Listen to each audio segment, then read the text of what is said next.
Frank's in Akron, Ohio. Hey, Frank, welcome to the Ramsey Show. Hey, Dave. Thanks for taking my call. Sure. How can we help? So I'm a big fan. I read the book, My Total Money Makeover. I'm going to read Baby Steps eventually, but I have a question today because I have student loans, and I pulled out a mortgage in 2020, and the student loans keep on getting deferred, and they were supposed to be due May 1st, and then they got deferred till September 30th. And I really don't know what Congress wants to do with these loans. And I don't really bank on the federal government, but I'm almost like thinking that this might be one of their things, like forgive one day just to get more votes. So I don't know if I should be paying those right now because there's zero interest, or maybe investing instead. That was kind of my Well, question. here's the thing. I've been doing this a long time. And the number of times I have met someone who was had their life financially changed positively by the people in Washington, D.C. is zero.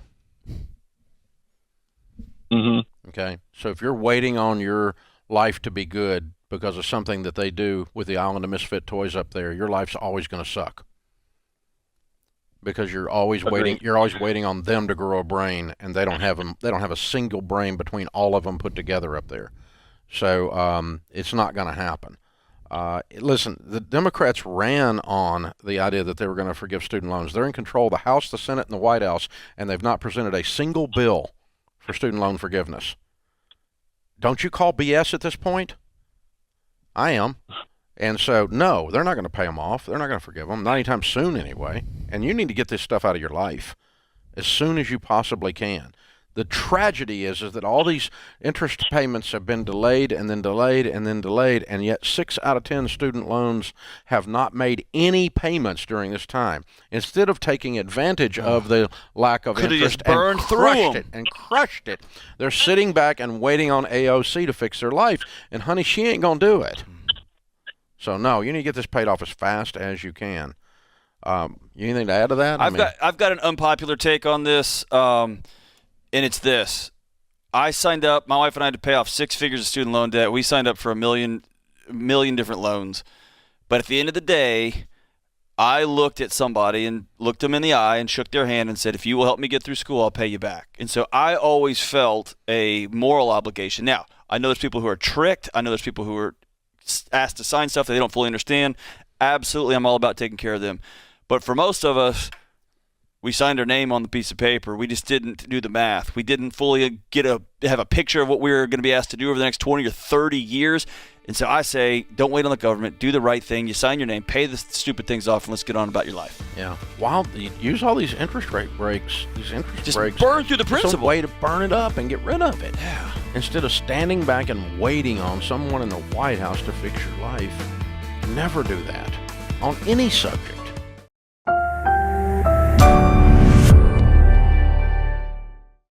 All right, Todd joins us up next in Toledo, Ohio. Todd, welcome to the show. Hi, thank you guys for having me. Yeah. Sorry if I sound nervous at all. This is my first call with you guys. Hey, we're freaking out with you, man. We're going to do great. We're in this together. Thank you. Well, I am a 20-year-old kid, and my mom is going through a foreclosure, and it's forced me and my brother to take out a loan, and I'm wondering if there's anything that I should do that I may have not thought of. Oh, Todd, I'm so sorry. How did she end up in foreclosure? Well, during the pandemic, we were kind of in a rough spot, and we were forced to basically get a loan for our house because we qualified for it, and she ended up using the house as collateral, and she made a late payment on the loan, and she thought it'd be fine, just pay like the late fee or whatever. But they were like, no, there's no late fee. We're going to take your house unless you can pay back this loan. And the loan was for basically 2 years of house payment. And so now we owe about $35K to $40K on it. Who's we? Me, my brother, and my mom. So you're already on this loan? Yes. I I had to take it out just because like it's due to be paid off this Friday. What's due to be paid off? The $35,000 loan? Yes. Okay. Or what? Um, Or you lose the house. yes, basically. How much is the house worth? I believe it's worth $260K.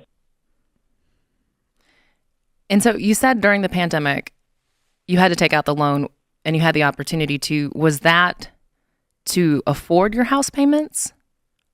Or what Yeah. kind of led to taking out the loan? It was basically my mom wanted to defer her money. It sounded like a good deal to my mom. I personally wouldn't take out any loan, but she thought it was a good deal and took out the loan, and now we're just kind of in this situation. So on Friday, is the entire loan due, or you said they won't take Entire loan. I don't know what kind of shady loan you guys signed up for, but this is a nightmare, Todd. And you keep saying that we were forced. Okay. I've never heard of someone forcing you to take out a loan.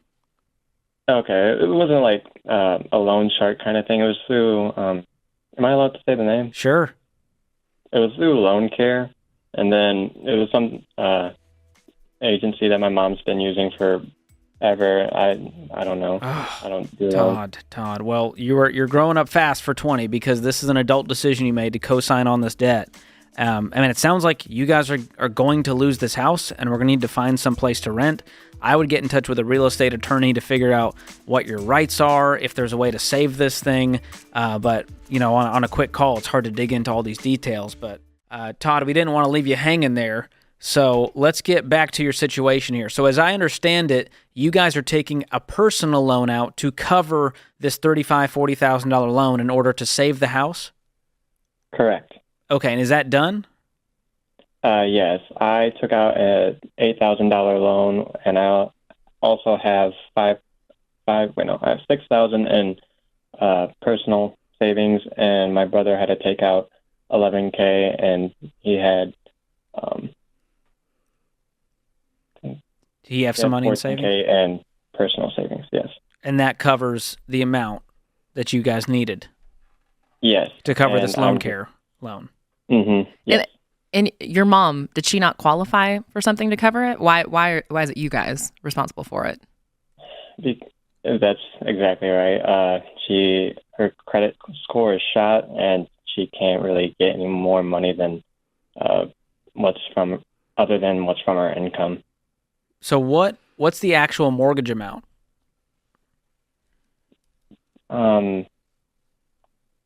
What do you mean? Because you have the $35,000-$40K loan. Is there another mortgage as well on this house?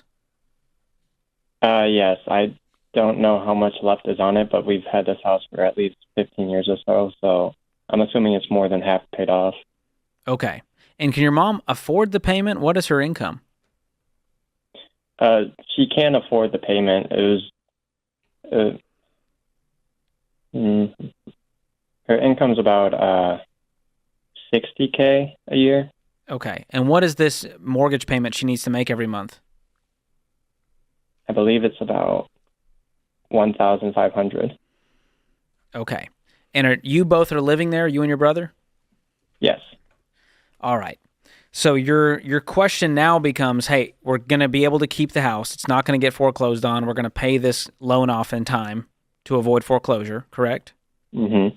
Which now leaves you personally with an $8,000 loan and no savings. Yep. And it leaves your brother with an $11,000 loan and no savings. And then you still have, Correct. I guess they pay off that loan. And that then just leaves you with whatever mortgage was originally on the house, which is in your mom's name. Yes. Okay.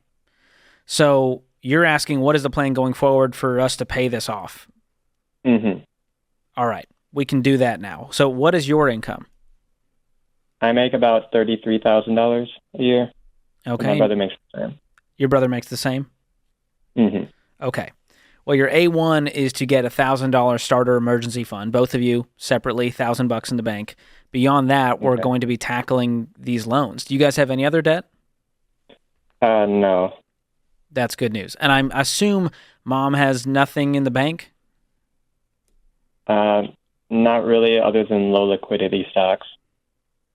Okay, so is she able to sell those off? Not in time for this, because it needs to be all one big payment by Friday. But you guys already have that money, you're saying? Mm-hmm. Okay. So I would go ahead and make sure this loan is cleared in time. Have you contacted the lender to let them know the situation? Yes. Okay. What's that discussion been like when you're on the phone with them?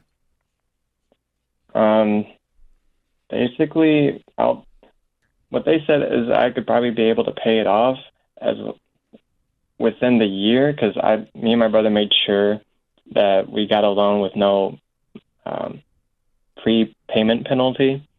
So we're just gonna, like, as far as our plan goes, we're just gonna try and apply as much money as we can this year to get them out of our hair. You're talking about those personal loans you guys took out for $8K and $11K? Yes. Okay, what about the $35,000, $40,000 loan that you're paying off to keep the house? The loan basically was set up in a way to defer our house payments to the loan. So during the time, it's just we're just kind of paying off the house in that sense. But when you call this lender up about the $35,000 to $40,000, what's the conversation like? Have they threatened you? Have they said you have to pay this by Friday or before? Like, tell me about that conversation. Oh, no. Yeah, where in the fine print was it, hey, if you miss a payment, it's due in full within a week? It was my mom who talked to them, and they just kind of like, they were just like, oh yeah, sorry, you didn't make the payment, so your house is in foreclosure kind of thing. They really didn't like give any heads up on that whole spectrum of, that side of the loan. Okay, this may be an unpopular opinion, but I'm kind of frustrated with your mom right now. Like, Oh no, no, it's not unpopular. You're 18 years old and she brought you into this situation. She is clearly not handling her money well, and she is dragging her sons into this. My heart just hurts for you, and I feel frustrated. And right now, I'm not going to trust your mom's follow through on this financial situation. Your name is on that loan. How do we know this isn't going to happen again? Basically, her plan is to either sell the house. What I want to do with the house is I want to fix it up and then make long-term money off of it by renting it. And I think that would be better, but I don't know what you guys would say on that matter. But here's the thing. Before we leave that, I'm calling that lender myself. If I'm in your shoes, like you said your mom called them, I want you to pick up the phone and you to call them. Because right now, if you and your brother take out those loans, you're essentially transferring the debt away from your mother. Like, your mom is on that for $35K loan. She's not going to be on this $8K and $11K, right? Mm-hmm. That's putting that debt all in your name. She gets out of that $35,000 scot-free, right? And she gets to keep living how she's been living. Like, I'm not letting her off the hook that easy. Like, I'm calling. That is your loan. You call and you see if this is really true, that this whole Friday thing is true, if everything is due and you have to take out a loan. Like, I want the details myself firsthand. I would pick up that phone, and if it is true that they're like, you got to pay it by Friday, then I'd say, okay, we're going to negotiate. Like, they don't want to really go through foreclosure. So then talk to them and say, I mean, maybe they do because they'd be getting a steal on that, but I would still talk to them and say, I've got this much money. Like, will you take 20, right? Before you put all your savings into it, like, see if you can negotiate. Like, take ownership of this situation. It is your life and your money, and it's so sad that at your age, you're having to deal with this. That just frustrates me to no end. But I want to empower you to take responsibility for this and actually follow through on all aspects of this. Okay, thank you. If I'm in your shoes, you're saying, Mom, this is too much. You've put us in a terrible financial situation. You've put us in debt for your home, and we're selling this thing, and you're going to go rent somewhere that you can afford so that you don't get foreclosed on again, and it may be time for you and the brother to move out and get your own place together. Would that work? Agreed. Yeah.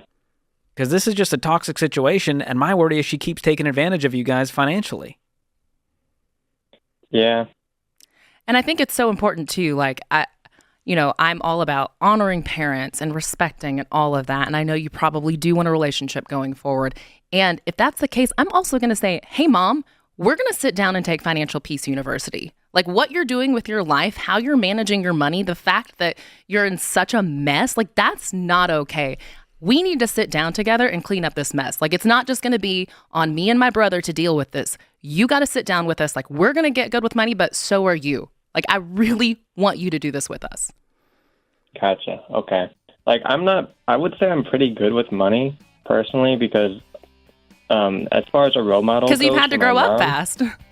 It was like my mom was like showing me everything not to do, and I was like, okay, I'm not gonna do this, I'm not gonna do that kind of thing. Well, Yeah. part of being good with money, Todd, is not co-signing other people's debt. And you put yourself in a precarious situation, and you got a great heart. Clearly, you want to save the house and keep Mom in there. But, man, this is a big, stupid tax we're paying, and we're going to say never again. We're going to change our family tree.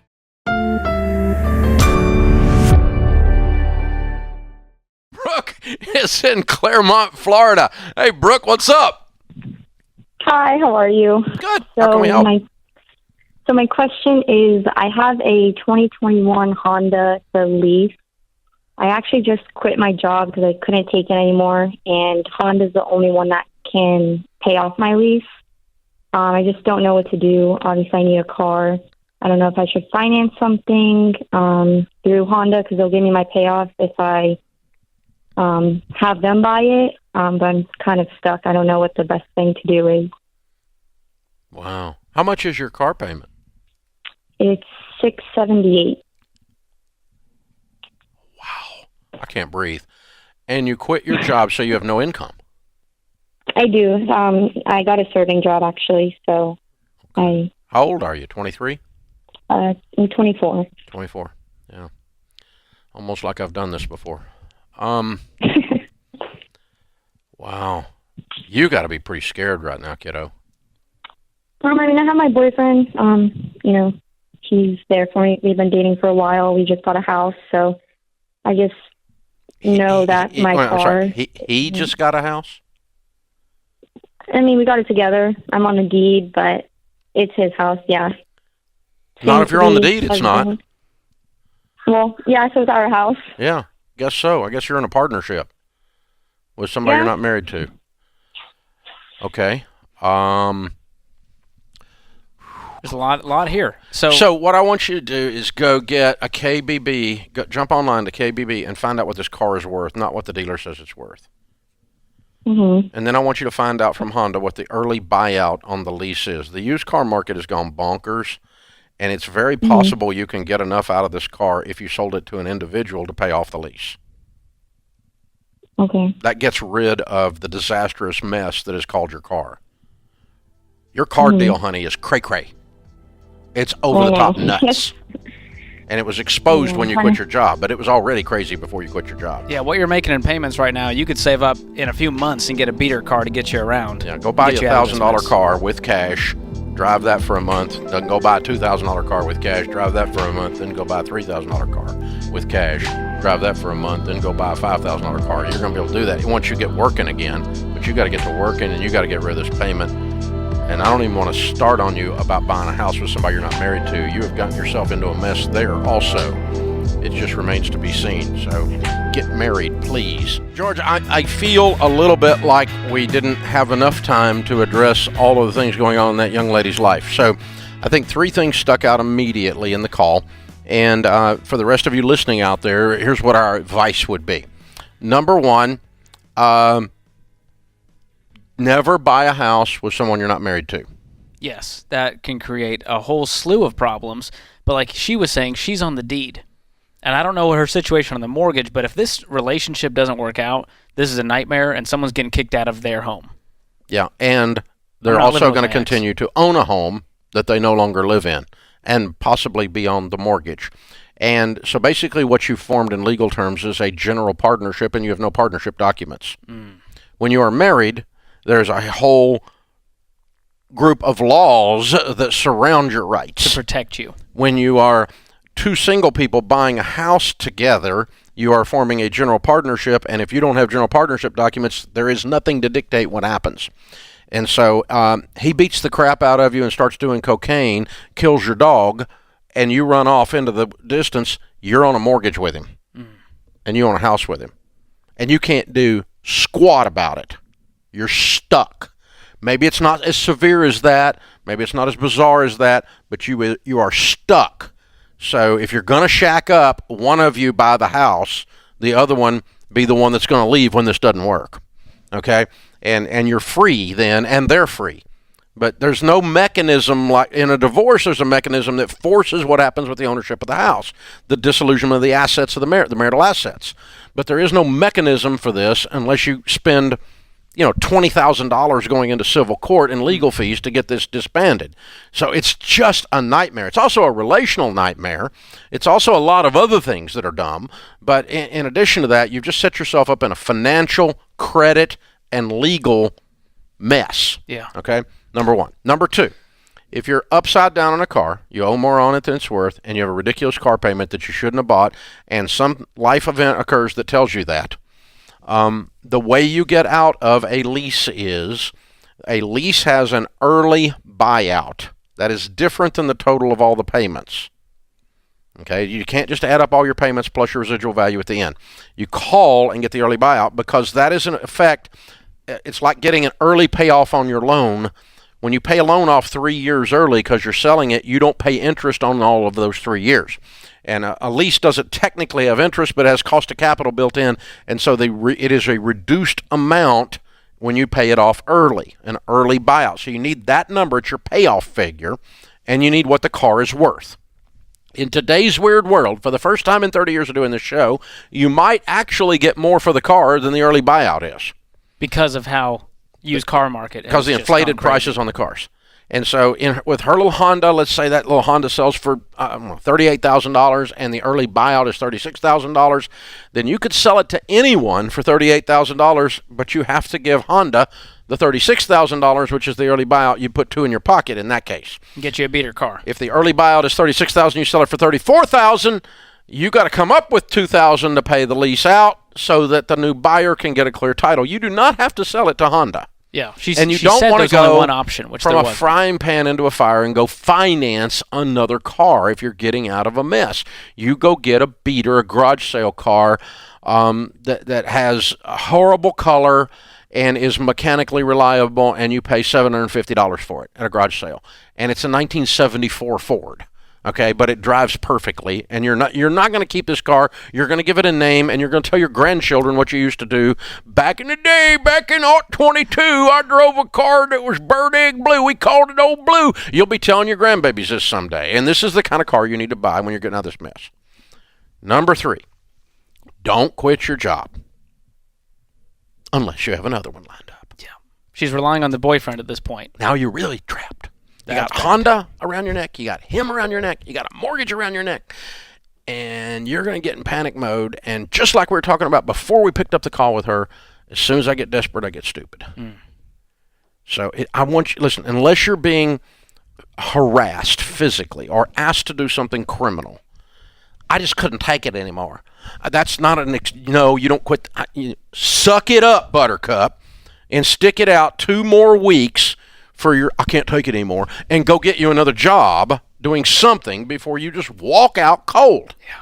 And that's the power of the baby steps, is you have options. When you follow these steps and you're debt-free, you got the emergency fund, you can breathe. And you might be able to quit that job and step into something else. And Ken Coleman talks about that all the time, bringing the boat close to the dock and having a plan. It would take 48 hours to land another job in this world. And you're going to interview different while you still have that job. Take some of your vacation time and go interview. Take a day or 2 off and go PTO time, whatever it is, and go interview.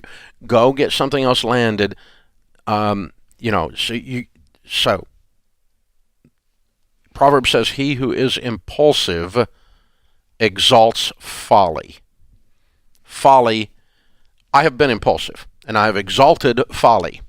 What that means is a folly is the verb of a fool in action. So when I am impulsive, I am, by definition, a fool in motion. A fool in motion. I like that. And so, impulsive is not, I just live free. No, that's just immaturity. And whether you're 54 or whether you're 24. And so I'm not picking on her. I'm just saying, some of you listening out there, these are some life lessons. You should listen to this show because it's entertaining. Thank you. But you should also walk away from the show every day going, I just learned something. I want to be less foolish and a little more wise. That's my hope. Less impulsive. Yeah. Yeah, a little more grown up. I'm going to slow down just a little bit. I'm not impulsing a car. I'm not impulsing a house with a boyfriend. I'm not going to quit my job because I had a bad day.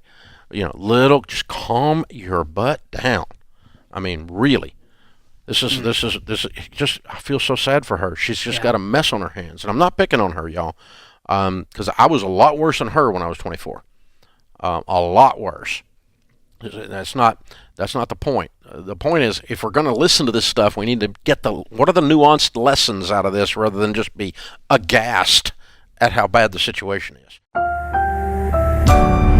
Brought to you by the EveryDollar app. Start budgeting for free today. Jade, here's this article I want to get your take on. Okay. And it involves TikTok. All right. Loud budgeting is going viral on TikTok, and for good reason. Yeah. Okay. Yeah. So define loud budgeting for those that don't know. Okay. So loud budgeting, this is me in my own words. It's basically people coming on Instagram and sharing openly. They'll either openly share their actual budget, or they'll share all the tips that they're using to spend less. They're just being open. For once, I think social media has taken a turn for the good because we're being real. And I think that this loud budgeting thing is great because it's really relatable. No one wants to see you standing in front of somebody else's personal jet, right? Like, nobody else wants to see you, oh my gosh, look at this new Louis bag I bought. And like, you're like influencing, right? People want to see, here's the thing, in 2024, I'm getting my money right. Guys, look at my budget. I'm spending $500 on groceries. I'm not doing any Uber Eats. I've decided I'm not, I'm doing a no spend month. People want to see that because that's real. And that's really what loud budgeting is about. I've seen a lot of different types. It's the social accountability, it seems. And it's flying in the face of, it's the opposite of quiet luxury. That's how it started. I think this guy, Lucas Battle, started this TikTok trend of loud budgeting, but it's pushing against this influencer consumerism pressure, and it's people owning, saying, I can't spend money on that. Right. So Normalizing real money talk. What's frustrating is that we're out here, we're talking about budgeting every day, and people dog us for it, but then Gen Z makes a viral TikTok trend, cool. And now budgeting is cool again. It's like cash. Dave's like, get the envelope system. They're like, he's an out-of-touch boomer. And then it's like, cash stuffing is in. The new viral trend among Gen Z. I'm like, they're just budgeting with the cash envelope. This is confusing. I know. This is one trend I'm not mad about, Jade. Unlike Stanley tumblers and Crocs. Facts. This is a trend I can get behind because this is really just sharing your money aspirations. And as our friend Dr. John Deloney would say, choosing reality. Yeah. Going, I am broke and I'm going to be open and honest with that and drop the shame and the guilt and go, I need accountability. Listen, I say all the time, the most powerful thing that you can do for yourself and for others is start utilizing the word no and start saying out loud, literally out loud in a confident voice, I'm not going to buy that because it's not on the budget. Like, when I started doing that, that's when stuff started changing. And not only is it good for you because it's an exercise in choice because you're saying, I'm not going to spend that. Not, I can't afford it and I'm not going to be able to get that. Well, a lot of times people use it and there's shame, there's justification. And I'm telling my friends, it's not on the budget. And they go, oh, what a cheapskate. Instead, do it with a smile and say, hey guys, it's not on the budget for me to go out. Would you guys be okay coming over and we do a movie night? Right. That's what this is. Or you put on the other side of it, you put what your goal is. Like, you say, you know what, guys, I'm not going to... I'm trying to pay off debt. I've decided I'm not going to brunch this weekend because I'm really trying to get my savings up. Not only does that reinforce your goal, but like even psychology says you get that hit of dopamine when you share your goals. It's like, ooh, and you feel it, and that makes you more motivated to then check in again with those same people because they're going to follow up with you and be like, hey, I thought you said you weren't spending. I thought you said you were on a budget. And that's actually a good thing. It's you that need to call your accountability. friends out. For too long, we're just letting our friends make stupid decisions. That's no friend. That's not a good friend. I'm totally with that, George. I like what this says in this article. Suggests you should speak up about your financial situation and make spending decisions that support your goals and match your current budget and needs. That's right. That is a trend I can get behind. That's right. Ask yourself, are these spending decisions supporting my financial goals? That's an adult decision right there. I like that. Listen, I love that it has a new term. It's kind of like when TikTok came out with cash stuffing. Yep. And they acted like they were the first ones to To do that. invent the envelope system. Right. Your boy Dave, he's been out here 30 years preaching it. Listen, I feel like we've been preaching this same loud budgeting thing here at Ramsey for the last, I know for Dave, 30 years, and for us, the length of time we've been here. And you just really have to be, what I would say is I think that social media can be a great place to get advice, but you do need to be careful. So I feel like I'm kind of shifting the conversation a little bit, but I think you have to be careful because there is a lot on social media when it comes to money and advice and tips that's like, I don't know about that. Like there's got to be method involved. So like with loud budgeting, I can support any channel, George, that kind of teaches those like 5 pillars, like get out of debt, budget, get the right insurance, make sure you're saving, for emergencies and retirement, and make sure you're prioritizing giving, right? That's kind of like the 5 pillars that you want to be looking for when you're on social media. However, and there is a right order to do those things. And I feel like that's where Ramsey shines, is that we're teaching you the right order to do all of these things in the right way in which to go about those 5 pillars. And that's the baby steps. And you really don't get any better than that. It works every time. Instead of telling people, well, you need to be investing, but also you need to be paying off your debt, but also you need to, it's Right. like people can't make progress. You can't do like all of that. Yeah. And even worse, a lot of these financial creators out there are sponsored by the credit card companies, which is why they're telling you, here's how to maximize and here's the best card to get and use my affiliate link. And I'm like, are you guys really falling for this? You think they have their best interests at heart? Right. When you're pitching these different credit cards, so it's exhausting. So be careful. Yeah. Follow the Ramsey crew. There's a lot of good eggs out there That's in right. the financial creator world, but there's a lot of bad ones too. Yeah. So, But loud budgeting is tread good. with caution. But yeah, I'm a fan of this. I'm just sad we didn't get there first, Jade. How do we create the next viral financial trend on I social think we media? were there first. Listen, Are we too old? No, I saw Rachel Cruz sharing real people's budgets. I know I've been on there sharing real budgets and sharing our own numbers. Like, listen, we're not late to the party. That We makes me started feel the better. party. And we're here to stay. That's right. Create your free every dollar budget today, the simplest way to budget for your life.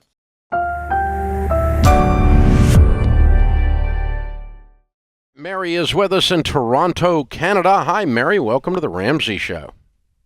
Hi, thanks very much, Dave. Thanks. Hi, Rachel. Hello, Mary. Thanks for taking my call. Sure. How can we help? Yeah, I'm curious if you could just wanted to get some advice or your advice on some advice that we had received about a mortgage. And we have a mortgage in first place on our home and then a line of credit that we haven't taken any money out, but that is in second place as a mortgage. And we're in a position where we can pay off that mortgage coming up soon. But the advice we were given was that we should keep that. So we have a mortgage in first place, line of credit second place, and that would prevent anyone from fraudulently putting another mortgage on our home by keeping that those 2 first and second place mortgages on there. Where did this advice come from? A banker? The bank. A banker told you should stay in debt. What, Mary? And here's what's sad. This is a particularly ignorant banker. Not only because the advice is ludicrous, but it's asinine. Let me walk you through it, okay? Here's the thing. Yeah. Let's say you pay off your house. Is it different in Canada? Let me say this. Is there any difference? Because she is in Canada, so I just want to throw that out there. I cannot imagine that Canadian law allows fraud. Okay? It's not that it's allowed. No. I'm answering Rachel's Yeah, question. sorry. I'm answering Rachel's I question. jumped in, Mary. Okay, Sorry. so if someone fraudulently puts debt in your name of any kind, including on your house, it does not stand. It gets removed, and it doesn't cost you a thing. You just have to go to the trouble of removing it. Mm-hmm. It's not like, and having a mortgage on your house does not protect you from that.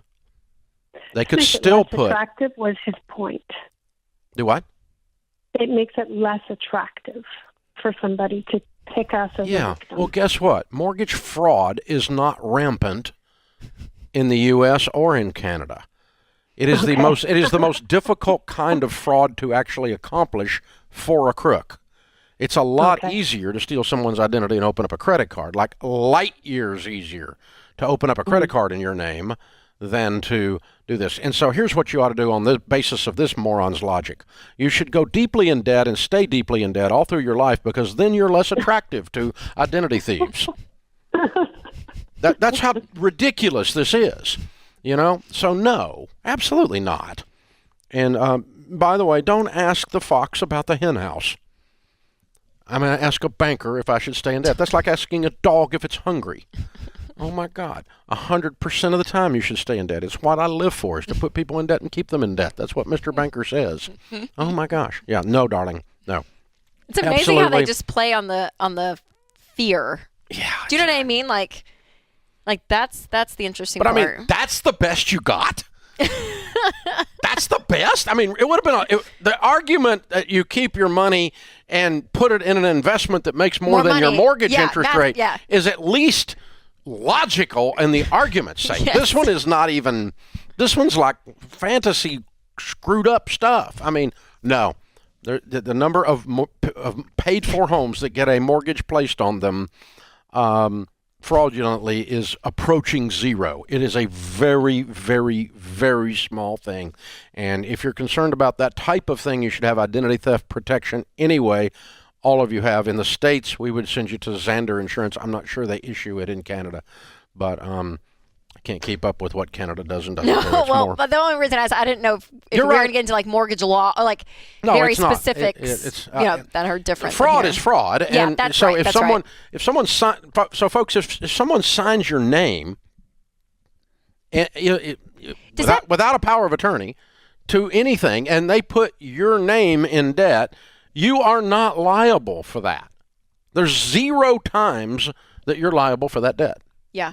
So how would that happen? Can we just go down that rabbit hole for a quick second? To have It's a very complicated thing. I mean, you have to sign as if you're her, and then you have to record it at the courthouse on her house. Yeah. I mean, it's a complicated fraud. Yeah. It's very difficult to pull off because there's about 3 layers of stuff you've got to do very clearly. To your point, it's not just like a credit card. No, it's very easy to do a credit card fraud. Yeah. I mean, people do credit card fraud all the time, but the mortgage. Oh, look, 0.83% of all mortgage applicants are fraud. Less than 1%. Yeah. So there you go, Mary. Oh, that's the applications. And that's not even. Yeah, that's fair. And that's not even it was not even issued then. Yeah. So Mary, it's a non-issue. Yeah. So no, it's going to be like 0.0008 that it actually occurs, that's right? Yep. And so it's a non-statistical thing. But if you're worried about fraud, and you should be, because there's crooks everywhere, you should get identity theft protection from Xander Insurance. Everybody ought to have that. We buy it for all of our employees here, all of our team, all the Ramsey team members. It's a benefit of working here. It's one of our HR benefits, and because we believe in it that strongly. Because there's just something all the time. If you haven't noticed, they're stinking call me all the time on my debit card and go, "Is somebody using your account? Is that you? Which I so appreciate. Is that you in Mexico? Yeah, I'm down there again." But I mean, it's golly. Because it sounds so sketchy. But Dave's Cabo trips. Hola, Dave. Hola. I do appreciate my bank though. They're very on top of it in that sense. Like I do get. Well, because it costs them money. Oh yeah. Not you. Yeah. That's why they're on top of it. It's not, well, I appreciate it's not yes, they're service oriented, and that's not. It's good that they have some service, but it's don't. You complimented a bank. Well, How'd but that it's feel? really not How'd that feel? altruistic. I mean, because it's their money that's going to be lost, not yours. Yeah. They're trying to protect themselves by giving you service. That's the thing, and you got to keep this in mind with banks. But Mary, that's a thing that comes up all the time, and or doesn't come up all the time. No, I mean, the fear of this runs all over the internet. Yeah. I'm just really shocked that a banker actually came up with this as the reason to stay in debt, among all the other possible reasons that a banker could have given. This guy's really lame. So, I mean, he's like bottom fishing here, serious. But that's the way it is. And glad you called, Mary. There's nothing, Rachel, I've been doing this for almost 31 years coming up on now here. And it turns out that 30 years from now, when I'm not here and you're still doing this, the questions will probably be the same.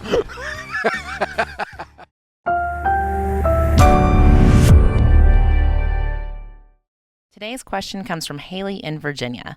My boyfriend has talked about proposing sometime in the coming months. I know I want to marry him, but there is one thing holding me back from committing completely. He has a ton of debt. He's a full-time college student at a private university and has around $30,000 in debt already. He doesn't have a job, so he is just continuing to accrue the debt and not pay on it. I'm a full-time college student, but I also work a full-time job. I have no debt at all, and it is very concerning to me that I would be taking in all of his debt if I marry him now. How do we navigate this? Wow. Well, I think very first thing is to have that conversation, because the fact that you're thinking about marriage with this guy and he's continuing to accrue debt, that's an issue. It'd be one thing if he had debt and you guys are on the same page and you're going to tackle it when you're married. But the fact that he has it and doesn't seem concerned about it, he doesn't really want to work to pay it off, and he's just kind of continuing to take it on. I think you guys have to have a real level setting conversation to go, okay, here's how I view money. This is my goal for the future. I don't want to have debt. I'm working really hard now while a full-time student so that I can have, freedom in the future and won't be stressed by money. If we're going to enter into this agreement together, if we're going to be married, I don't want to live my life that way. Yeah. Yeah. The dollar amount, honestly, Haley, concerns me less, because I wouldn't say not to marry someone because they have debt. I mean, yeah, that doesn't bother me. But what bothers me is the values conversation, what you're saying, Christina. Like, if he says, oh, yeah, I don't care about having debt, and I'm going to, have credit card debt, I'll probably take out car loans, all that, then your values are off at that point. And that's the conversation you guys need to have, and get even deeper to the why, why don't you want to have debt? What's your why? Is it because, of how you grew up and you're fearful? Is it because you've experienced not having margin before and it stresses you out? Is it because you want this feeling of security? Like, what's your why for living debt free? And I want to know his why. If he does, I don't want to put this on him, but I'm assuming, he's somewhat okay with debt, or he's a college, or he's 20 years old and right. He's a normal college student in the world and doesn't know there's another way. But if you guys talk about it and he still is like, no, I don't care because I want to enjoy my life and I want to, whatever the thing is that he's okay living in that, then again, that's a values conversation that you guys have to have. And the truth is that money fights and money problems is one of the leading causes of divorce in America today.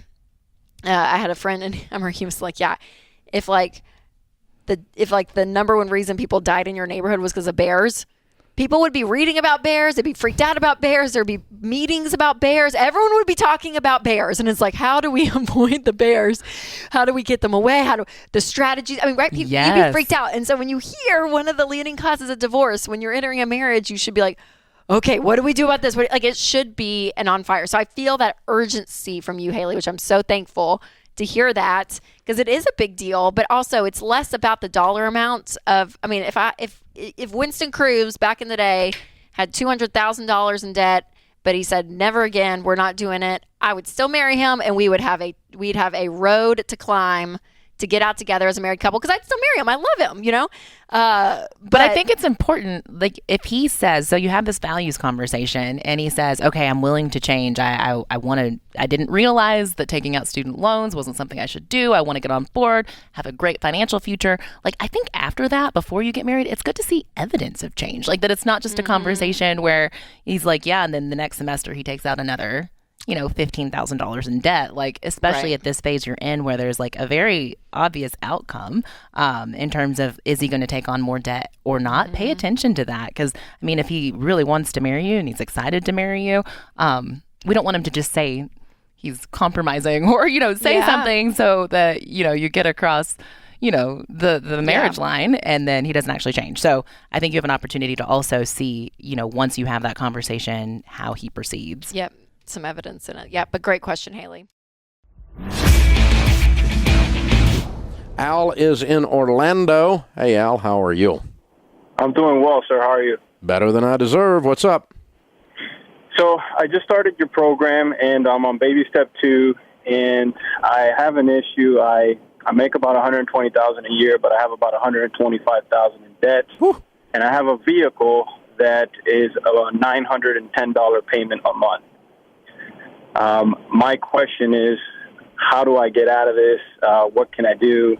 I don't know. I'm just lost with this field. I'm not sure what to do. Holy crud.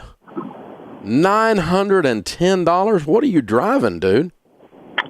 Just a pickup truck. Just a Dodge pickup truck. Okay. What in the world is this thing? I mean, how did you? Is a high interest rate? High interest rate, 16%. 73-month payment. I've been paying on it now for about probably 2 years, 29 months. What do you owe on it today? What's the payoff today? I believe it's $29,000. It's worth about 19. Okay. Goodness gracious. Mm-hmm. How much is your house payment? $1,300. Good gosh. Your truck payment's almost as high. Oh.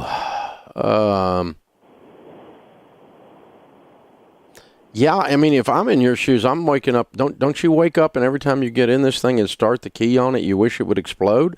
I mean, you got to be kicking yourself like every time you drive it, right? Yeah, it was an absolutely. It was a terrible decision. Yeah, I mean, you make really good money. Congratulations. Yeah. And really, selling this truck is not going to fix the whole $120,000 problem, but it helps with cash flow so considerably.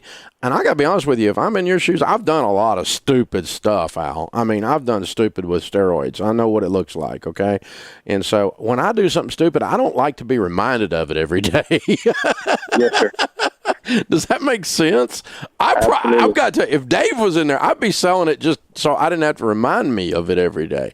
I mean, I'm not sure it's going to make that big a difference in your short-term finances, but I just wouldn't want the 16%. I feel like I'm being, I'm being abused every day, which you are, and I'm looking at this thing. It's like pointing stupid arrows at my face every day. I would have to get rid of it for those two reasons.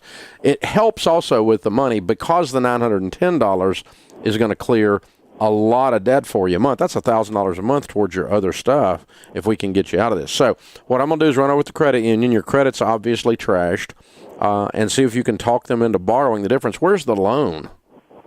Chrysler. It's at Chrysler Credit. Yep. Chrysler. I didn't realize they did subprime stuff like that to that level. Wow. Okay. Yeah, you got to borrow that $10K that you're in the hole, or you got to save it up to get rid of it. One of the two.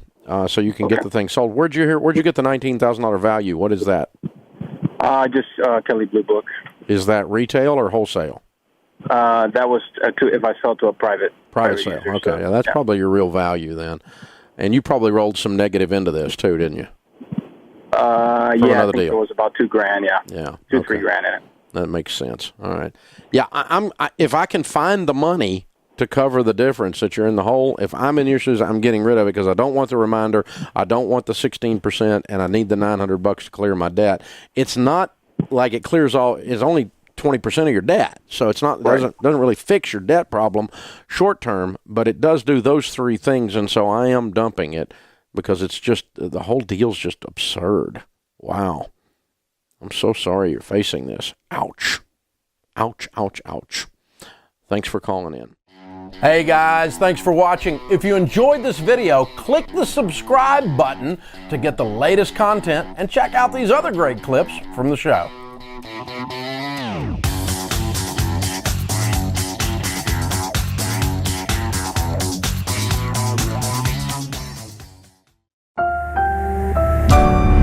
Brought to you by the EveryDollar app. Start budgeting for free today. I'm dealing with some family law issues, and it's kind of taken over half of every one of my paychecks. And I'm kind of dealing with a dilemma where I'm trying to find the balance between trying to do what's right for my kids and be financially responsible at the same time. Can you elaborate a little bit? What are you going through? I had a son when I was 22, still in college, and I later divorced my wife that I had that son with. Okay. Then shortly before I graduated, I had a girlfriend and we got pregnant. She disappeared on me while we were pregnant.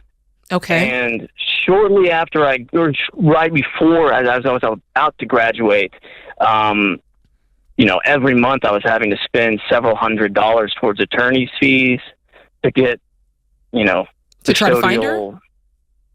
That, yes, originally. Okay. Um, So you and found then her, my then son- what happened? So then around a couple months before I graduated, both of these custody disputes kind of started being simultaneous and in tandem. Okay. So my ex-wife, we had 50-50. When we divorced, I was seeing my son every week for the whole week, and I had him, and then we would trade off like that. Uh-huh. She and the ex-girlfriend, they became buddies, and they just both started. I've never met my daughter that I have with the ex-girlfriend, and my son I haven't seen in over a year. So this isn't any petty dispute over, who gets the teddy bear that he liked when we divorced, and then, whose house does that stay at. It's like, if I don't spend all this money on these attorneys, foreseeably I won't see my kids at all. Can I ask but at you the same time, Can I ask you a question? And just be honest, as much as you're willing to be. Do they have a reason that they're keeping these kids from you? No. Is there a real reason there? Like, were you an alcoholic? Was there something there? No drugs, no alcohol, no abuse. The second ex has tried to throw out abuse allegations, but it's that's so there's part and parcel allegations. There are allegations, but you're saying they're not true. Right. Got it. Okay, got it. Yeah. Okay. Yeah. What do you make? I make $78. How old are you? I just turned 30 in January. And this dispute, the legal bills have been going on 1 year. I would say they've been going on since about summer of 2021, and they've only kind of increased and gotten worse. Okay. I'm confused as to why the judge hasn't ruled on this in 4.5 years. With my son, we had a totally I know, you told me that. Divorce. You told us that. So why, if it's been going on since 21, that she's been reneging on what the divorce decree said, why has the judge not ruled on it in 4 years? Well, it's different judges in different states. With my daughter's case... No. Back to your son. Let's just stick with that. My son. Yeah, sure. Okay, so with my son, it's a very small town in Oklahoma, and I guess the court's docket just gets really backed up. Last year, I was supposed to have my son for spring break. She texted me the night before, said she wasn't going to give him to me. And so I filed something immediately. I got a lawyer. We showed up to a hearing in May of last year, and they kind of ran the clock on that hearing to where we weren't really done with it. It was 5:30, and the judge said, y'all go home. We'll schedule for another date. That, because we've run out of time, that got scheduled out until late summer last year, like into August. And then my attorney I had died. Oh. And now I've got a different attorney, and I've got something scheduled for middle of April. And you're trying for 50-50. That's all you want, 50-50. On the original child. Yeah. Mm-hmm. Okay, so the overall answer to your question is this is not only consuming your money, it's consuming your brain. Mm-hmm. And so, and you have relied on legal counsel that sucked. So you need to get a lawyer that is much smarter and much meaner than the lawyer that you've had. It's way past time playing nice here. And so we need to make an example out of these people. I'm going to start filing with social services. I'm going to file 60 different ways. I'm going to make all of these people's lives miserable so we can put an end to this. And so you guys have been trying to play real sweet and real nice, and your lawyer was old and then he died, and he was playing nice with the small town judge instead of just going in there and raising hell. And so you need an attorney that you don't even like. That kind of mean attorney, okay? And that's so smart, and they're a little more expensive usually, but they're worth it. So, and try to bring it to a head. That's the only answer I know for you. Mm-hmm. But just talking to you for 4 minutes is exhausting, listening to what you've been through. And it's so chaotic. It's all over the place. It's left, right, turn, flip, back flip, double flip, turn right, turn left, turn back. There's all these different moving parts. And it just takes up, you're burning all your calories on these issues. And so, you got to spend the right amount of money in a short period of time and blow everything up. Or you've got to turn and talk about, what's the right thing to do. I tried to be in my son's life. I tried to be in this child that was born outside of wedlock's life. I tried to do that, and instead what I got is crazy women. And so, I don't know. I can't tell you. You're going to have to measure how far into this you go. But I can tell that there's no systematic anything in your description of this. And that tells me that you're getting the runaround rather than giving the runaround. And so in a lawsuit situation, sometimes the best defense is a good offense. And so I want you to file I want attorneys filing 7 motions every morning just to piss everybody off, including the judge. I'm just going to screw with people for a living for a short period of time, and just knock the snot out of everyone to where they're all back on their heels and they're all burning calories trying to keep up with you instead of the other way around. That's your only shot here, or you need to flip and just walk and let the thing die. And then they'll come wandering in, maybe wanting child support. Oh, wait, maybe now we get a hearing. Okay, interesting. Money's tied to this. So I don't know, Tanner. I can't tell what's going on. I can just tell that you're worn out and that you've been getting the runaround rather than giving the runaround. I can feel that, and that's where all your money's going. Because the legal system is not a just system, and it is not a good system. It sucks, and it will drain you dry. So I pray good luck for you, sir, but I think it's going to require some pretty aggressive moves beyond what you've been doing. Create your free every dollar budget today, the simplest way to budget for your life. Going out to Pennsylvania, going to have a conversation there with Dave. Dave, good afternoon. How can Dr. D and I serve? Hey, good afternoon. How are you guys doing today? Doing good, man. Thanks for calling in. How can we help? So I got a relationship question, which I think Mr. Deloney would be able to help me out a lot with this one. Yes, I'm going to be quiet and let him talk to you. Yeah, I have a bit of financial background. I just wanted to, I'm going through the process myself of going through using every dollar, budgeting, and going through my own finances, working the debt snowball. I'm still on step 2. I've paid off 2 credit cards and such, and I'm trying to work this out with family members as I go along with the process. And along with that, I'm also trying to help my girlfriend through it. So recently, she, with COVID and everything, she's been going through a lot of jobs. She's actually been through about 7 jobs throughout the last year. Can't consistently hold her a job. And basically, she had a moment the other night where she broke down because of her finances. And I tried to tell her, I said, this is why I'm doing what I'm doing, and I think we need to do this with you as well. And she thinks it's not as, she doesn't want to do the plan. She wants to do what she wants to do. She's the free thinker, and I'm the one who's more of the budgeter and who likes to conserve my money. Hey, Dave, why can't she hold down a job? I honestly think it's just her preference. She doesn't like retail. She doesn't like anything. So is she not showing up to work? Is she showing up late? Does she just quit after a couple of days? She just quits after a couple of days. Okay. And, it came down to a point where all her bills became outstanding. And yeah, that's what happens when you quit your job. Your bills don't get paid, right? Right. And she had her insurance cancel, her policies and stuff like that. And then they want to get paid too. Yeah, she looked to me and said, why... I told you my situation. Why haven't you helped me more than you already have? And I told her, I'm trying to help you through the process of learning to be an adult yourself and trying to take care of your finances yourself.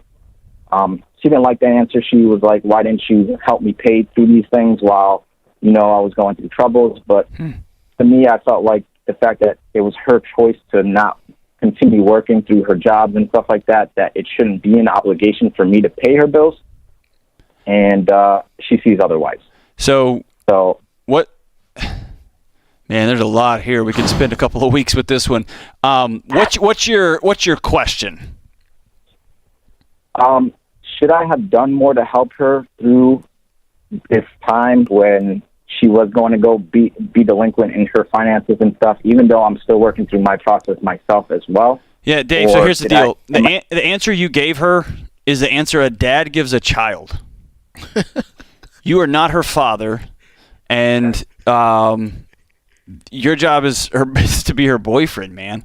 And so the answer, you are not in a position to be teaching her adult responsibility, which is how you put it, right? You need to learn how to be a responsible adult. Man, that's not your job. Your job as her boyfriend is to love her and support her. Now, no, you shouldn't be paying her bills when she chooses to go through 7 jobs in 6 months and she chooses to not like certain jobs.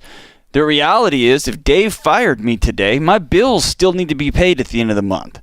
And that means, as a responsible adult, I will be on the street. I'll give myself 24 hours, and then I'm hitting the street the next day looking for pizza delivery jobs and whatever I can scrounge up to pay my bills for my wife and my family.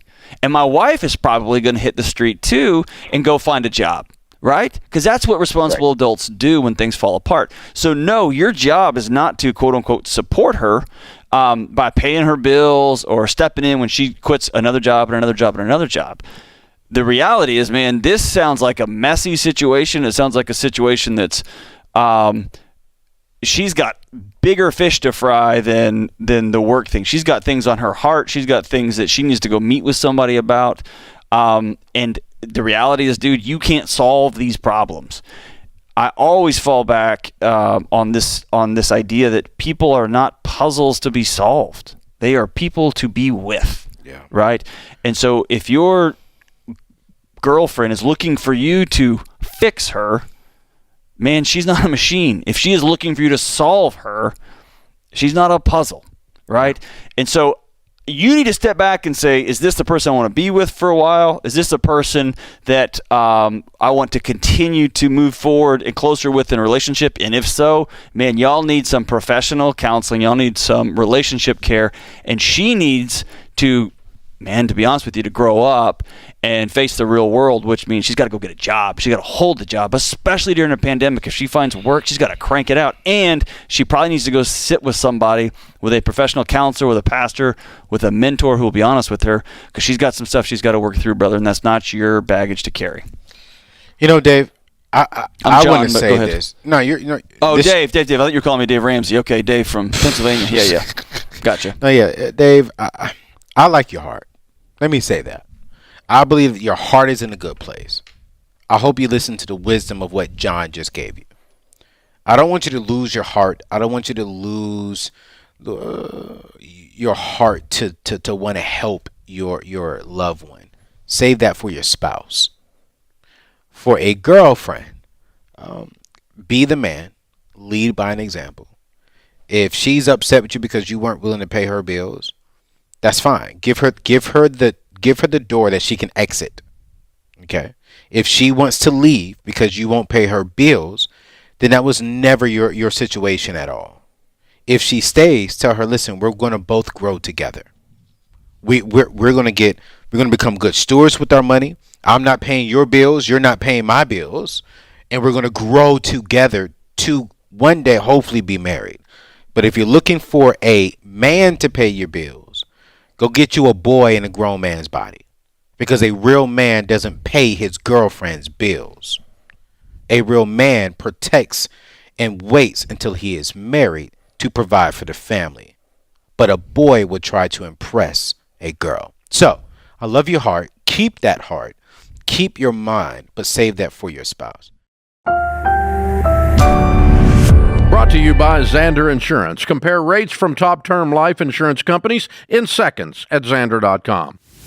So I want to know I'm not nuts. You called the wrong two guys for that one. My husband Go for it. I think one of the biggest gaslighters I know.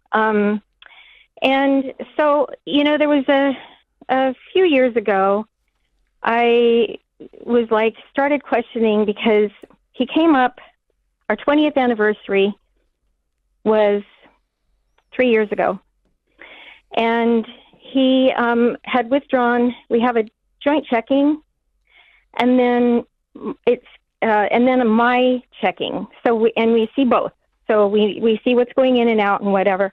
Anyway, and so in the joint checking, most of the money that we get collectively goes in there. And I started thinking, it doesn't grow. Like it stayed at $28,000, $29,000, $30,000 consistently. And I'm like, okay. So then on our anniversary 3 years ago, he pulled $4,000. And I said, hey, what'd you do? And he's like, oh, I knew you'd notice that. Oh, we have an anniversary coming up. So our anniversary gets here, and he has a key with a boat float and brings me to the pier and says, here, honey, I bought you a boat for our anniversary. And I'm like, oh, wow. So I assume this is a bass boat. It's a 28-foot cabin cruiser at the harbor in a slip. Are you a boating gal? Well, he manages a marine store, and he's been involved with boats his whole life. That's not what I asked. Are you a boating person, or is this like me buying my wife a new deer rifle for her? Here and there. We go kayaking and whatever, and it's like, gosh, it always would be nice. I've always said it'd be nice to have like a putz around boat. So you got a $4,000 down payment, a big bunch of payments on a 28-foot cruiser. What's the story? How can we help you? Cash stashed. I found out that he had hidden $15,000 hidden money, because I thought, where did this money come from? And I started going through the closet thinking, I'm going to find it. He's got money hidden in here somewhere. And I found $15,000 a year later. In cash? So he used $15,000 in cash. So he's been hiding and being deceitful with cash. Why?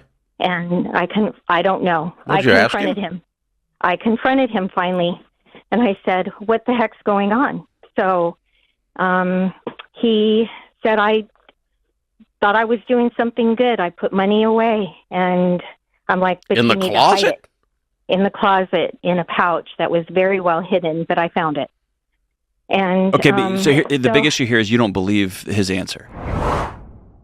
I only recommend term life insurance because it's simple, affordable coverage, and you should get it only from Xander Insurance because they work for you, not the insurance companies. Xander compares all the top term plans to save you money so you don't get ripped off with insurance that they market like a so-called investment. Term from Xander is the only life insurance I would get from my family. It's all I've ever bought and all I've ever recommended. Go to Xander.com or call 800-356-4282. The big issue here is you don't believe his answer. No, I don't believe his answer. And when you start popping up with big ticket items and go, look, honey, I got this for you. And there's alcohol involved too. There's alcohol abuse. So, So let me say it like this. When I am an anxious guy, and over the course of my marriage, when like a major world event is happening, I have told my wife I would feel comfortable if we had some cash at the house. Right. And she rolls her eyes and says, okay. And we agree on a number, and I go get some cash because I'm dramatic. Okay.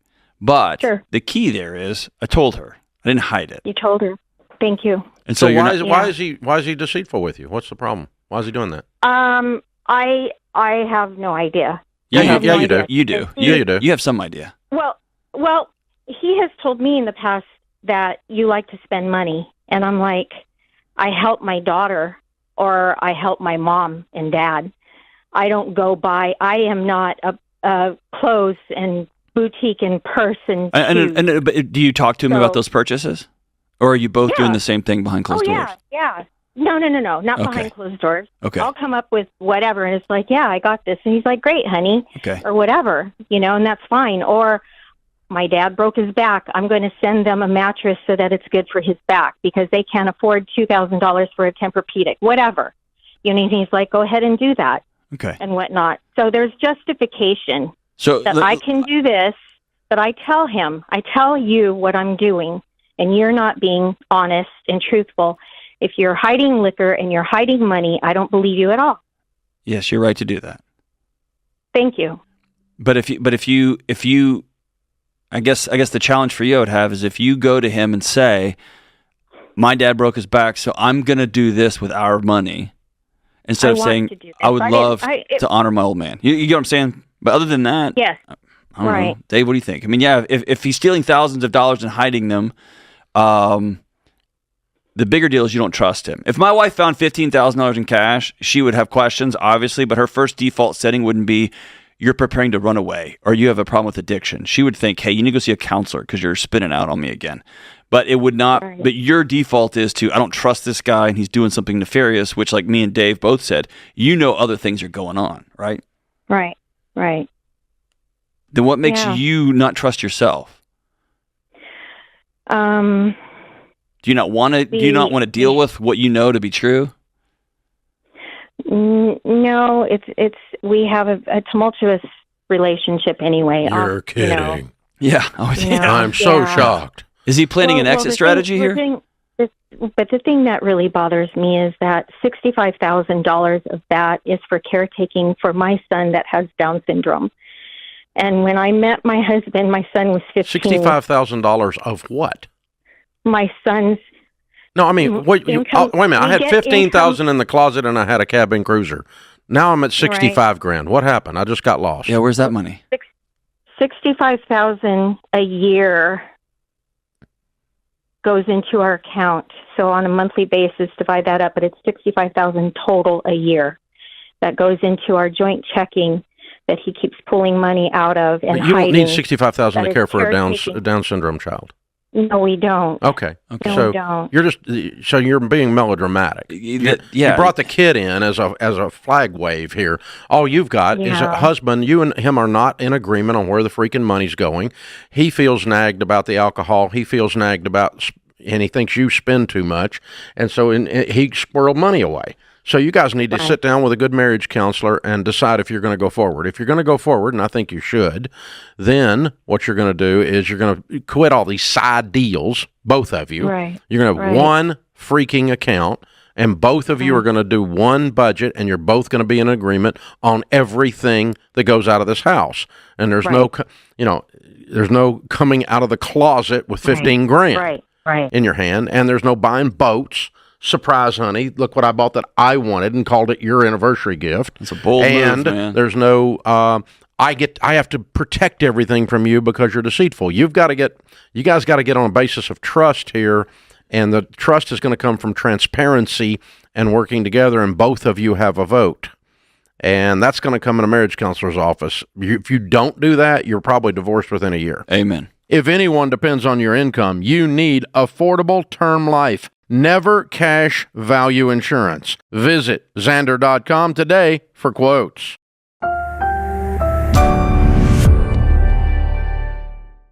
Let's go to Kate in Stamford, Connecticut. What is up, Kate? Hi.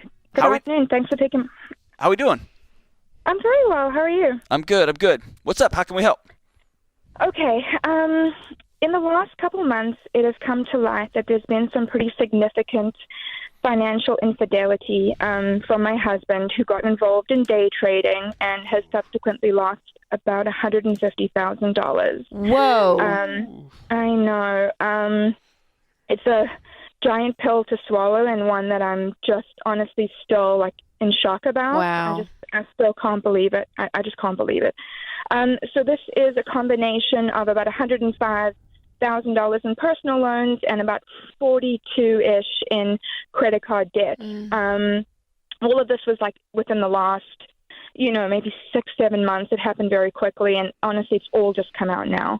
And so my concern is that the minimum amount for all of this debt combined is about $4,800 a month, which is that's the minimum. And my question to you is, what do you think about me taking out a HELOC loan, which hopefully would be able to pay off all of this debt, and then it's a more manageable monthly payment for me, because quite frankly, we've got 2 small kids. There's $4,800 a month in minimum payments it's crippling. I don't even know how do you do this for the rest of time, because if you're only paying the minimum, that's what we're looking at. Oh gosh, I can hear it on you. Oh my gosh. Thank you. I'm sorry. I'm so sorry. Thank you. I want to first norm what's going on inside of you. you are right to be maniacally angry. And you are right to be stunned and in shock and grieving and upset and scared and anxious. All of those things are right, okay? I just don't want you to feel like you're going crazy. You probably are going to feel like you're going crazy, but not because your feelings are wrong, okay? I would be having all of those things too. What is your entire home's what is your take-home income as a family? Together, we're at $250,000 annually. Okay. I'll let Rachel hop in here. Here's what I'm going to tell you. Do not make a mess even messier. Okay. Okay? I know you can't breathe right now. Your breath will come back to you. You'll have a big salary. You've got a huge, huge mess on your hands. Yeah. What often happens is, let's take regular infidelity. Okay, you find out somebody you love has cheated on you romantically. Yeah. There's this, I want to fix it. I want to solve all of this right this second so that we can get back to quote unquote the way things were. Sure. And what you want to do is, you are hurting so bad right now. You've got this magic HELOC that you want to solve it all, and you want to go do that and take it out and just get back to the way things were, and then we'll figure it out later in a more manageable way. Yeah. The best way forward is for you to realize, your husband to realize, what y'all knew before is now over. You're living in relationship 2.0. Right. And you've got to rebuild what this thing's going to look like together. And I think, personally, what led your husband down this path is something he's going to have to heal from personally, and y'all going to have to heal relationally. And a quick Band-Aid fix over this, or just moving debt from one arm to the other, does not solve that. It kicks the can down the road. Y'all got to deal with this. I'd love to see him go get a second job, a third job, and make this, crank this sucker out on behalf of his family and make this thing happen. But just trying to jump in and solve it and fix his problem is not the best thing for your marriage, for your financial security, for your kids long term. Okay. Yeah, Kate, not to make light of the situation, but one of my favorite quotes from Warren Buffett, which we used a lot during the COVID pandemic, was, people make the worst decisions with money when they're drunk or when they're afraid.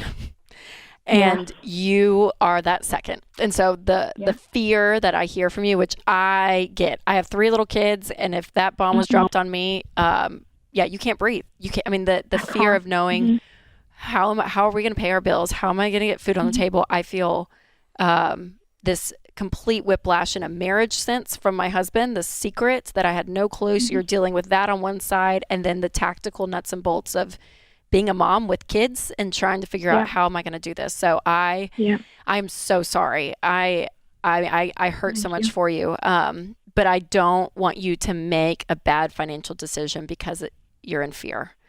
And so what John was saying is so right. Just take a breath. Okay. And that will come easier and easier with time, but getting a HELOC, it moves the problem from one to the other. And yes, it can feel like, okay, the payments may be a little bit different, but that keeps you guys in this mess and in this memory longer and longer and longer. And so in a dream world, you and your husband sit down, Kate, together, and you say, okay, we make $250,000. You bring home probably around $15,000 a month after taxes, and say, well, now we have this new $5,000 payment. So here's what we can afford in our budget to pay as is. And I don't know what that looks like for you guys. We don't have time to unpack every number of your budget, but say you have $3,000 left at the end of your budget in general, right?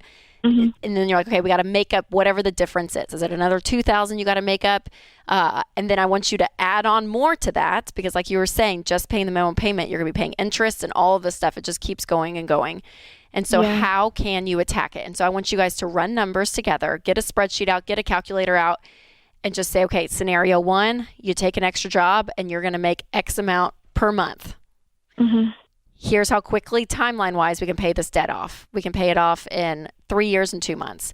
If you take 2 jobs and you work 4 nights a week, 5 nights a week, we can pay it off in 2 years and 8 months, and run scenarios, Kate. Okay. Sit there with a yellow pad, because what's going to happen is, and John says this all the time, facts are your friends. When you start to see numbers, not just fear in your head and not having a plan, but when you actually see numbers on a sheet of paper, that logic is going to help you navigate the best decision.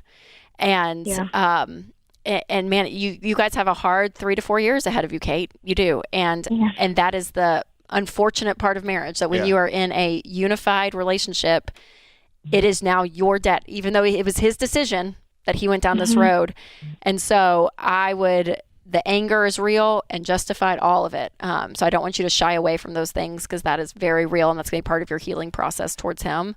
Kate, I wish you could feel this. I can feel the anger on Rachel right now. Well, it just pisses me off, Kate, for you. It does. And what I wonder too, and this is John's lane, but I'm like, what he was going through, what was the thing, right? Is there an addiction there that he's like, I think I can do it? It's like almost a gambling feeling of this day trading. Is it that he wanted something it has else? to be this. I mean, I've looked at every scenario, and this can only be. It's day trading addiction. It's not necessarily gambling like at the casino. In my mind, it's the same thing. Like it is. It comes from the same place. Exactly. Kate, did you? Not that this matters. Did you find out on your own, or did he come and tell you?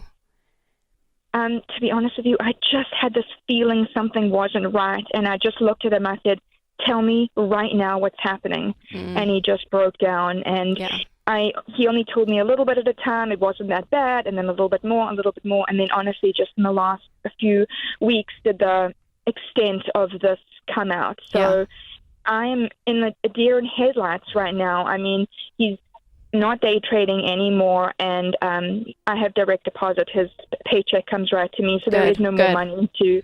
But I mean, now I'm left with having to carry this burden and make the decisions. Who do I pay this month? Who do I not? And I don't want you to dealing with this. Can't do it alone, Kate. You don't do it alone. You bring him in and if you guys have a good pastor, a good therapist, a good counselor in the area.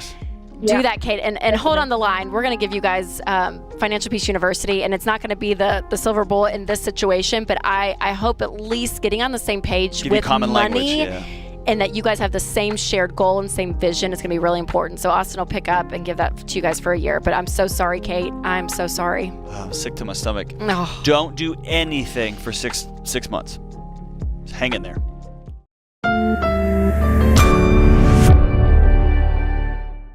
Don's in Kansas City. Hey, Don, welcome to the Ramsey Show. Hey, love you guys and love the show. Thanks for having me on. Sure. How can we help? Well, I got a question for you. I'm 60 years old. I had to restart everything. I was at age 50. I'm getting close to being debt-free. I still have a student loan, $42,500 and some change. Currently, I'm putting 30% of my salary into a Roth. And as soft as the market has become, I was wondering if I would be better off cutting that back a little bit to, say, 15% of my salary and just attacking that student loan, so $1,500 a month at it and knock it out in 30 months and just be totally debt-free. Or how much is in your retirement nest egg? I like I said, I started over. Yeah. It's but you've been hitting it hard. Yeah, it's 100,000 right now. But in the past 10 years, I've paid off $172,000 worth of debt. You. What's your income, I've sir? been right now 55. In that period of time between 40 and 55. Okay. Good. So I've been eating a lot of beans. Yeah, you have. So yeah, you've been in recovery. You've been in recovery mode. Good for you. You're a strong guy. Yeah. Well, here's what we teach, Don. The shortest path to wealth is to get clear of debt first, build an emergency fund second, and then start retirement. So we would teach you to temporarily stop all investing and dump everything you can squeeze out of your entire life on that stupid student loan and get rid of it finally, because it won't go away. And then once it's gone, we take everything in the budget, make sure you have an emergency fund of 3 to 6 months of expenses. How much is in your emergency fund now? about $7,800. Okay. All right. I'm going to bring that down to $1,000 as baby step one is what we teach. And so that's going to give us $6,800 to throw through the $42,000. And then we're going to put entire budget focus on that remaining $35,000. And you're going to be able to knock that out very, very quickly. It's going to be about 9 months probably, something like that. You'll be working extra. You'll be beans and rice and beans. When the student loan's gone, then go back to the $1,000 account, raise it up to a fully funded emergency fund of 3 to 6 months of expenses, and then with not a payment in the world and that nice buffer, you restart your retirement and you hit it hard. And you start building there, and you're going to be able to hit it even harder. Right now you've got things going about 6 different directions and they're not giving you the power that they need to give you. Hold on, I'm going to send you a copy of the book, The Total Money Makeover, to help you out. Brought to you by CHM, a biblically based alternative to health insurance. Learn more at chministries.org/budget. My question is trying to navigate debt as a single mom on a part-time job. I'm door dashing currently, and I have a little 1-year-old boy who has come with a lot of medical debt, as well as me trying to consolidate my own debt. And I'm currently living in a DV shelter, trying to navigate our way out. You're living in a what shelter? A domestic violence shelter. Okay. Wow. How old are you, hon? I'm 24. Okay. All right. And how much debt do you have personally? Collectively, about $18,000. That includes his medical debt? Yeah. Okay. And what was this precious boy born with? What's he struggling with? A number of things. So he was born with left heart syndrome. That means part of his heart was not developed correctly. He had several surgeries to take care of it. Meanwhile, now that he's on the up curve and he's seeing a lot of his milestones being hit, we're trying to get him into speech. He's 1, he's turning 2 in September here. And we're getting into speech, and they possibly think he may have autism spectrum disorder. So I have a lot of extra doctors I need to bring him to, like the speech therapist and the behavioral therapist, on top of being a single mom, and trying to navigate his schedule as long as keeping a job. I had a way better job before. I'm door dashing now, but back in January, I was released from my other job, a patient advocacy job for people who have cancer, to help them get their medications cheaper. But the job was terminated because I had a lot of hospital stays with my son. And but his hospital stays, thank goodness, it sounds like you said he's curving up and hitting his milestones. So a lot of those issues are now behind you. You've just got to face the speech and a possible, not necessarily probable, autism thing that's in the offing here. We don't know for sure. Okay. Yes. And be careful. Be careful getting sucked into that world. Let's first take care of what's right in front of us, and that's taking care of him and his speech. And he's 1 year old. Okay. Yeah. So if I'm in your shoes, my first job is to create a stable home situation, not get out of debt. Yeah. My first job is to get an apartment and get a full-time job and create a manageable situation with him and your schedule. And that's a challenge. Those two things right there, that's a big ask. A full career and an apartment. Yeah. You've obviously got a car. Okay. I don't care about the $18,000. They can't get anything from you, darling. You don't have anything.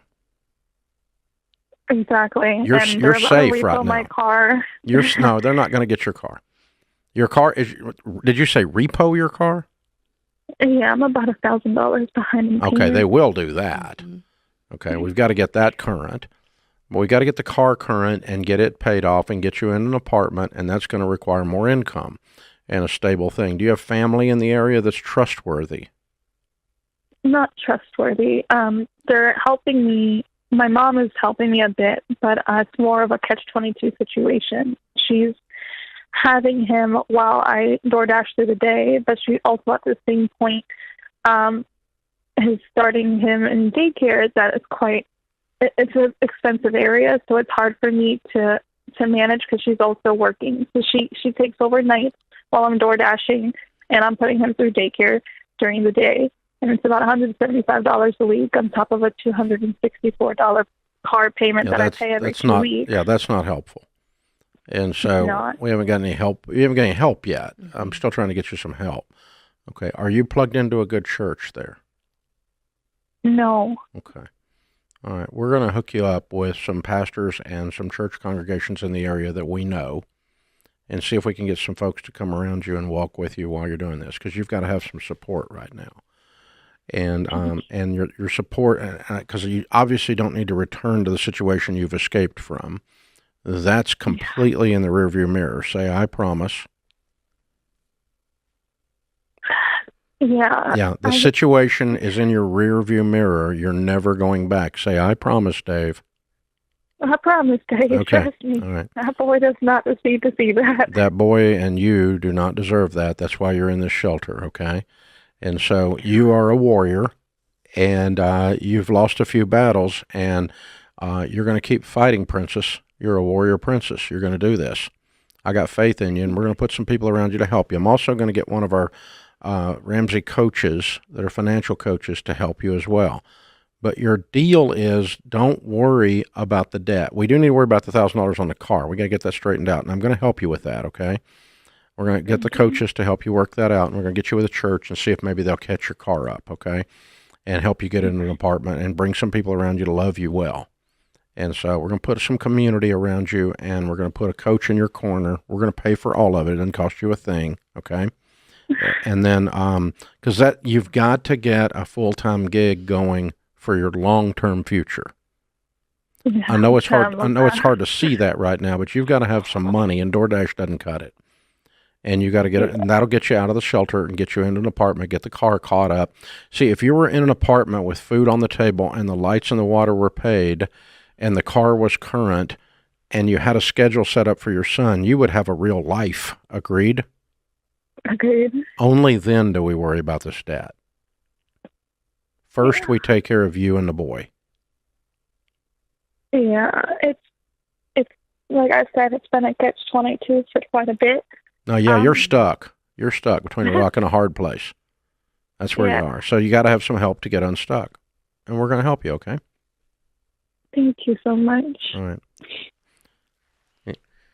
Anything you want to add? Yeah, you said she was a warrior princess, and I feel the same way. I feel like kudos to you for doing everything you can to take care of yourself and take care of your boy. And this is a really hard season, but it's not forever. It's just a season. Now, how old are you? I'm 24. Yeah. 18 years from now, and it's May, you're going to walk him. You're going to be standing there when he walks down and gets his high school diploma and is getting ready to head off to college, and you're paying for it, and you're going to be smiling. That's the picture you're working towards, okay? Hopefully. Amen. No, it's not hopefully. You're going to do it. You'll do it. We're going to show you how. Hold on. Guys, set her up with a good church. Get a couple of guys' church department to hold her hand and hook her up with one of our coaches down there. They can help with that as well. CHM isn't health insurance. It's a health cost-sharing ministry. Check it out for yourself at chministries.org/budget.